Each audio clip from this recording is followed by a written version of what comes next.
Hello and welcome to another random scrolls match on the interwebs. I'm your host, Shixax, and I'll be showing you a match I played today, I think. Yes. Anyways, it's against Count Spatula, which is a very cool name, I think. I believe, personally at least. And in this match, I played the same growth deck that I played the last match. He's currently ranked 2200, which is pretty nice, I believe. It's not half bad. I get a pretty cool starting hand with transpositions, Destroy the Fox, Eye of the Eagle, a lot of draw cards. And I start buffing the growth resource, because that's the main focus of the deck. You should always focus on the growth resource if that's your main focus, just to get out more creatures. It wouldn't really help to play the Royal Phantom this early into the match, because there's nothing to actually buff. I throw down the Sister of the Fox and I run into this issue right here, that is, I don't have growth cards in my hand, meaning I'll have to either play this Rack Wolf that I just got this turn, or sack for Order. That's not something I really like to do early into the match, because, as I said, if you don't play your growth cards and sack for growth, you'll just start falling behind and getting the creatures out. He's playing a growth deck and he has a rat in his deck, which is something you don't really see often, and he buffs it with Dyadic Power. I could use Focus taken out right now, but it's not really much of a threat. It's 2-3, 2-4 with just 1 2 cooldown actually. It's not gonna hit anything, it's not gonna kill anything. Now he plays a Brother of the Wolf and uses that as a wall to protect the rat. It's something I saw coming, so I aligned my units to be able to kill the rat, but I kept the Rack Wolf in hand. I didn't really play it because there was no need. Now there's a need. I'll just use the Rack Wolf and play the focus card to just destroy that Brother of the Wolf.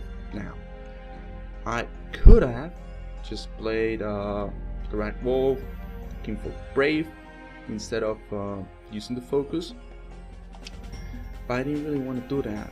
I wanted to get that out of the way right now. If I left that rat on the field, he would just start building up more units and I wouldn't have gotten the lead that I have now. He's moving out of the middle row in the match because really he has to build up something to be able to counter me. He could use Quake next turn if he got Quake in his deck and is trying to search for it.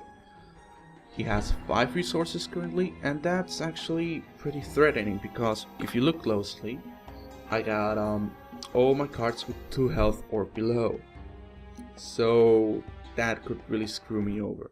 He plays Kinfolk Veteran instead and just sacks for scrolls, which is fine for me. He's gonna try to get back into the game with really strong, high cost creatures, unlike what I have on the board. So I just take out that Bird of the Wolf, and I know he's just got something under his sleeve. I mean, I could take out the Bird of the Wolf, but to be honest, that leaves my Kinfolk Brave exposed. I don't really want to leave my Kinfolk Brave exposed. The reason I play Dyadic Power right now is because I'm worried of that Quake, which I don't know if he has. If he plays that Quake, I will have nothing and take 3 to my idols. If I play Dyadic Power, even if that takes something out of my hand, I'll be able to stand the blow. I get Rally and I sack it because I don't really need it, and I get the Crimson Balls. And I could play the Kinfolk Veteran, or I could play the Crimson Balls. I play the Balls just to take out that Bird of the Wolf once and for all, and deal some damage on his bottom row, which is not really my focus right now. And now he has pretty good foothold in the match. I mean, I gotta get that Kinfolk Veteran going. Maybe I use that Crimson Ball. He has a Maggie Wolf, he's on Vader. I mean, he's getting back ground. It seems the damage I did early game to the Isles might not have been really worth it, and I'm now in a really tight spot. I play the Kinfolk Veteran and sack the Crimson Ball because I just really need to get those creatures out to actually get in a good position. He plays Ranger Spain to my Vader, which is fine. I mean, his Vader would have died instead the next turn. That is actually more expensive than playing the Ranger Spain. And he starts going towards the top row. Now, this isn't something I would normally recommend. Doing that just leaves the middle row undefended. He's just surrendering it to me, and that isn't ideal. if you lose the middle row, instead of focusing your units in a bunch in 3 rows and just move that whole mass of units around, you have to split them apart and actually try to cover 4 rows instead.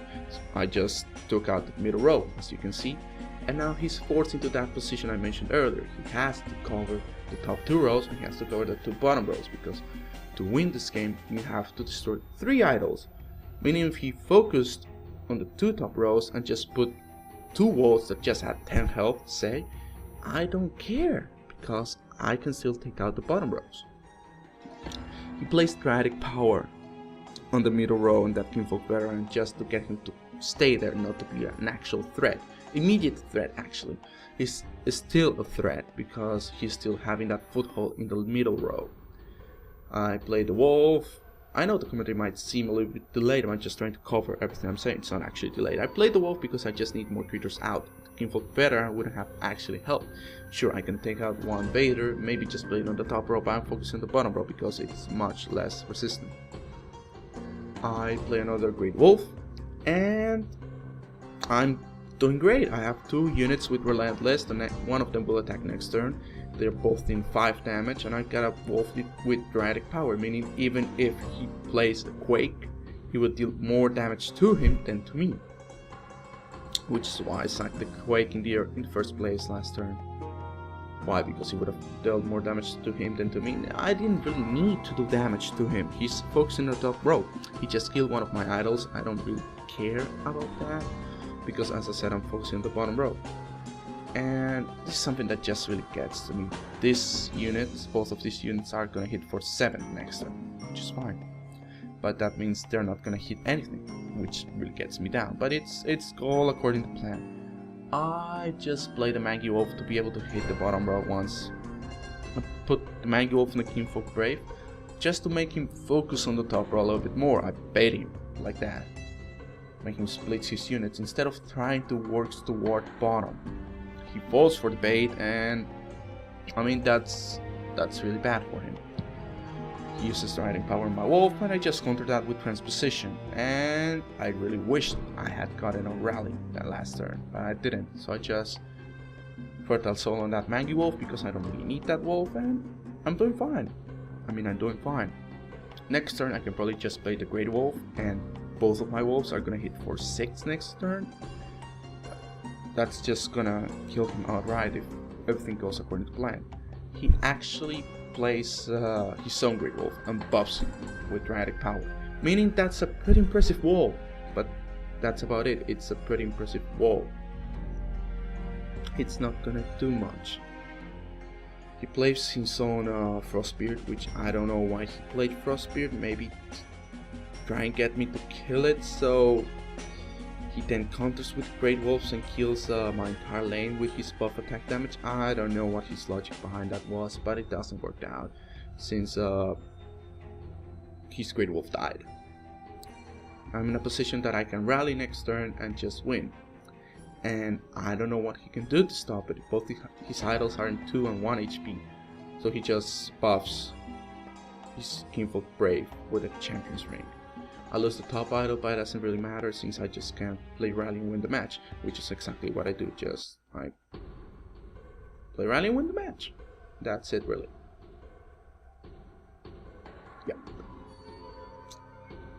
And that was that.